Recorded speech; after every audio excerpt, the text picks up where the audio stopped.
ఇదొక దుశ్శాసన చర్య.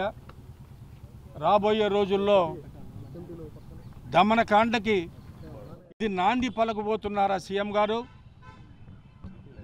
ప్రజల్ని ఈ విధంగా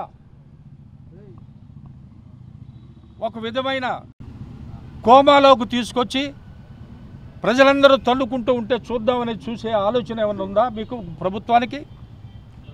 లేకుంటే ఈ విధంగా మీరు చేయటం అనేది, మీరు ఇన్నేళ్లుగా ముఖ్యమంత్రిగా ఉన్నారు చంద్రబాబు నాయుడు గారు, ఈ విధంగా చేయటం ఎంతవరకు సమంజసమని మిమ్మల్ని అడుగుతున్నాను. ఓకే, మేము అంతకు ముందున్న మా ప్రభుత్వంలో క్యాబినెట్ కమిటీలో మేము తీర్మానం కూడా జరిగింది.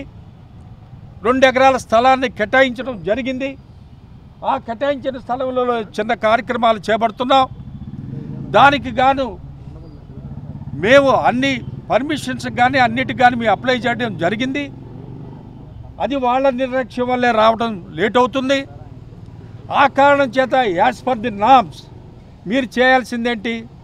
మీ మున్సిపల్ కమిషనర్ గారు వాళ్ళు మాకు తాకీదు ఇస్తే దానికి మేము ఆన్సర్ చేస్తాం. లేదు అనుకుంటే త్రూ కోర్టు రండి.